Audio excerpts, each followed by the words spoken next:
Hi everybody, Mr. C here again.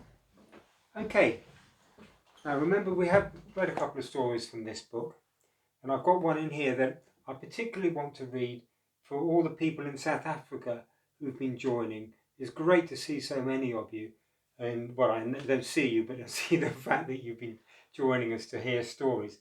So I found one which comes from West Africa, and it's a story called A Man Among Men. And I do like this story. There was once a man who had a very good opinion of himself. So wonderful did he think of himself that he used to say that he was a man among men, meaning that he was brave and superior to everyone else.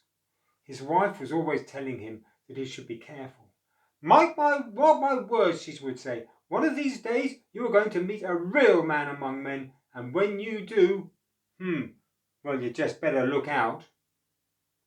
Well, one day the boastful man's wife went to the well to fetch water, but the bucket was so heavy that she couldn't pull it up. So she started for home. On the way she met another woman carrying her small son on her back.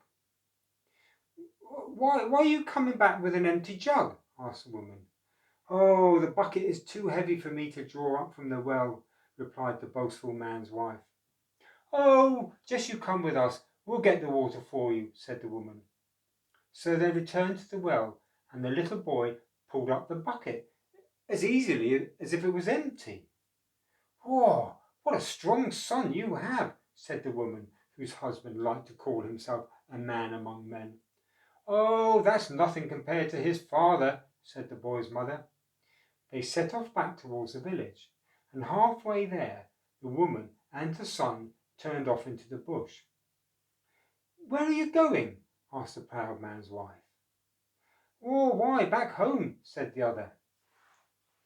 Oh, whose house do you live in? The house of a man among men, of course, replied the boy's mother.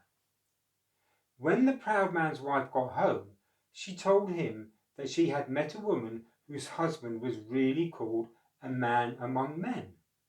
Ha! Cried the boastful man. This I have to say. I bet he's not half the man I am. Next morning he was the first up. He gathered up his spears and his axe and insisted that his wife take him along to meet a man among men. So they set out and soon arrived at the well. There were the woman and her son, just as on the day before. The boastful man's wife let down the bucket and tried to pull it up. When she could not, the boastful one strutted forward and pulled on the rope. But he couldn't move it either, because he was really a weakling. In fact, the bucket was so heavy that he only got it a few feet up from up the well shaft before it fell back, almost pulling him in with it. The little boy grabbed hold of his foot and saved him from falling. But instead of being grateful, the boastful man demanded to be taken to the house of a man among men. Very well, said the boy's mother, but don't say I didn't warn you.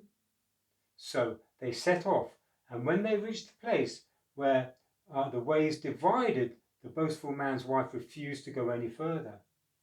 So the foolish man and the woman with the little boy went on together until they reached the house where a man among men lived. But he was not at home. So the woman showed the boastful man where he could hide in the meat stall and watch for her husband returning.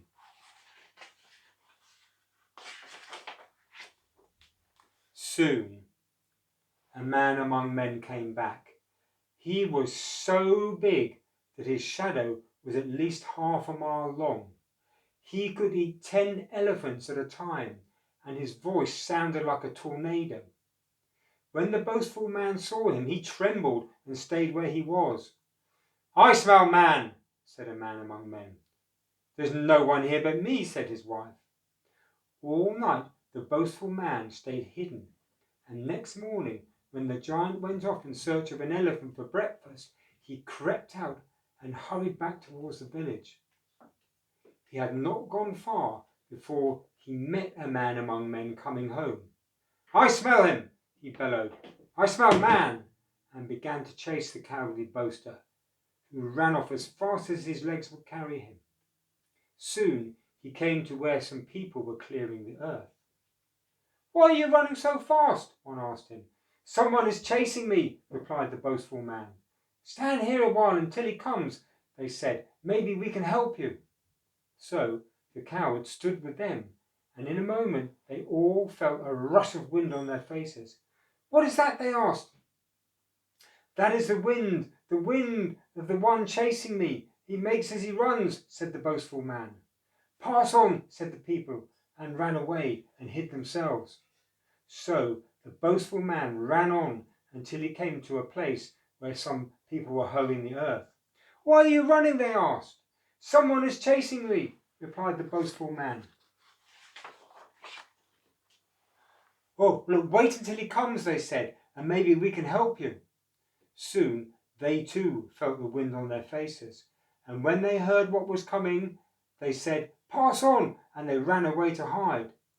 The boastful man ran on again as fast as he could, until he came to where a huge man was sitting under a tree.